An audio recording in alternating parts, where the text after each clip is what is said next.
തിരുവഞ്ചൂർ രാധാകൃഷ്ണൻ നമുക്കൊപ്പം ചേരുന്നു. മുതിർന്ന കോൺഗ്രസ് നേതാവ് ശ്രീ തിരുവഞ്ചൂർ രാധാകൃഷ്ണൻ ഡോക്ടർ മൻമോഹൻ സിംഗിനെ എങ്ങനെ അനുസ്മരിക്കും?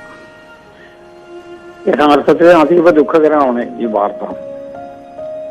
ഇന്ത്യയുടെ സാമ്പത്തിക സ്ഥാനം വർദ്ധിപ്പിക്കുന്നതിന് വേണ്ടി അദ്ദേഹം നടത്തിയിട്ടുള്ള ശ്രമങ്ങൾ വളരെ വലുതാണ്.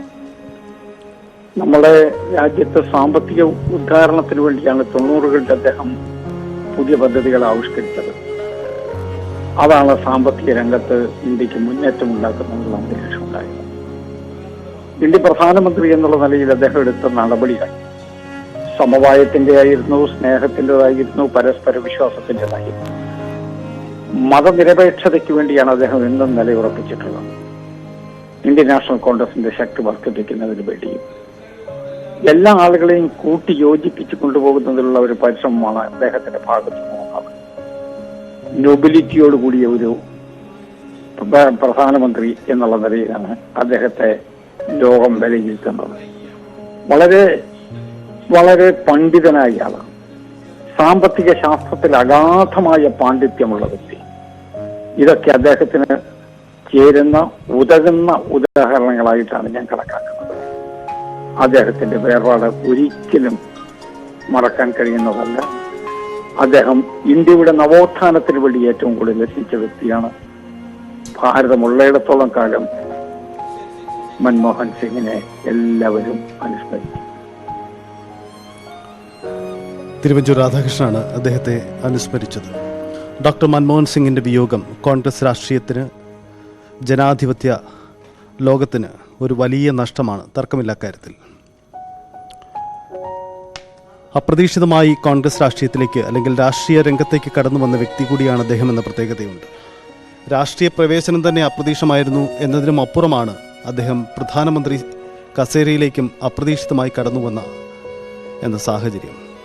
സോണിയാഗാന്ധി പ്രധാനമന്ത്രിയാകും എന്ന സൂചനകൾ നിലനിൽക്കെയാണ് അപ്രതീക്ഷിതമായി മൻമോഹൻ സിംഗ് രാജ്യത്തെ നയിക്കാൻ പ്രധാനമന്ത്രി കസേരയിലേക്ക് വരുന്നത്.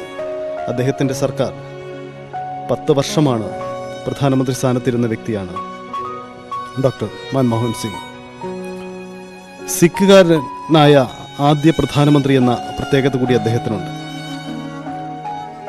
ഒരുപക്ഷെ രാഷ്ട്രീയത്തിനപ്പുറം എല്ലാ വിഭാഗങ്ങളുടെയും സ്വീകാര്യത നിലപാടുകളിലൂടെ വ്യക്തമാക്കിയ, അംഗീകരിക്കപ്പെട്ട വ്യക്തിയാണ് ഡോക്ടർ മൻമോഹൻ സിംഗ് എന്ന പ്രത്യേകതയുമുണ്ട്.